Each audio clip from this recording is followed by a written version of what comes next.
কমলপুর থেকে আসছে কিছু একটা গাড়ি পাইছি, গাড়ি ভাইয়া রেল স্টেশন পাইছি, আম্পার পাইছি, আম্পারের থেকে যেমন শিলচরকে বাসা ভাড়া করে থাকবো এই উদ্দেশ্য নিয়ে আসছি আমরা। মানে মূলত আপনারা ভারতে থাকবে লেগেছে? ভারত থাকবো লেগেছি, আমরা যাইতাম না, আমরা জায়গা দেবো লাগবো, মানলেও যেতাম না, কেন লইতাম না, কাল লইতাম না, যাই খুশি তা করুন, আমরা লইতাম না।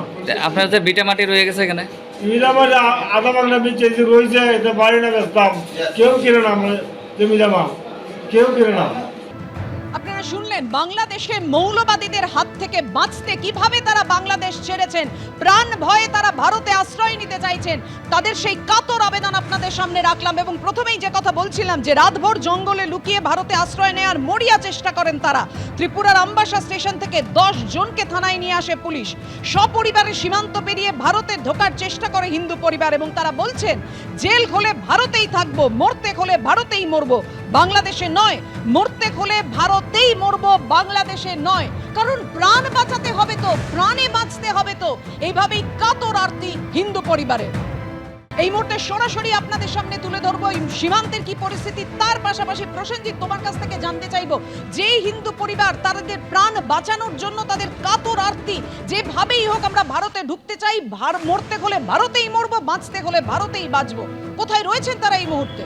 একেবারে পাপিয়া, যেটা জানিয়ে রাখি যে শঙ্করচন্দ্র সরকার তার 77 বছরের বৃদ্ধ বাবাকে নিয়ে অবৈধভাবে সীমান্ত পেরিয়ে এই পারে এসেছেন, এবং তার সঙ্গে অধীর সরকার, তারা দুই ভাই, একজনের 45 বয়স, এবং এই জায়গায় তারা দুজনের স্ত্রী এবং 5 সন্তানকে সঙ্গে নিয়ে এসেছেন, এবং 5 জন সন্তানেরই কিন্তু 18 বছরের নিচে বয়স, এবং জানিয়ে রাখি একজনের 5 বছর বয়স, আরেকজনের 5.5 বছর বয়স, এবং তাদের বক্তব্য যে যেই জায়গা থেকে তারা এসেছেন কিশোরগঞ্জ, এবং সেখানে তারা এতটাই প্রাণের ভয়ে রয়েছেন এবং এতটাই তারা নিরাপত্তাহীনতা বোধ করছেন, এবং যে কারণে রাতভর তারা জঙ্গলে ছিলেন, এবং জঙ্গল পথ ধরে শ্রীমঙ্গল সীমান্ত দিয়ে তারা কিন্তু ধলাই জেলার কমলপুরে এপারে এসে পৌঁছন, এবং তারপর কমলপুর থেকে আগরতলার আমবাসা রেল স্টেশনে এসে পৌঁছন, এবং তাদের ধারণা ছিল আমবাসা রেল স্টেশনে এসে ট্রেনে করে শিলচর পৌঁছে যাবেন, এবং সেখানে গিয়ে কোনো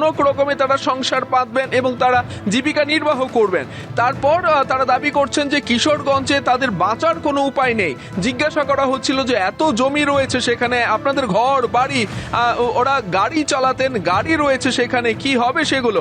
তারা বলল যেখানে প্রাণেরই কোনো নিরাপত্তা নেই সেখানে কি হবে জমি, কি হবে বাড়ি থেকে, কি হবে গাড়ি থেকে। এবং তারা অভিযোগ করেছেন যে গাড়ি চালালেও তাদের যে ন্যায্য টাকা, সে টাকা পর্যন্ত তাদেরকে দেওয়া হয় না, এবং প্রতিবার যখন গাড়িটা নিয়ে বের হয় কোনো না কোনো ছিলাই তাদেরকে এইভাবে কিন্তু গাড়ি নষ্ট করে দেওয়া হয়, গাড়ির টাকাগুলো তাদের কাছ থেকে কেড়ে নেওয়া হয়।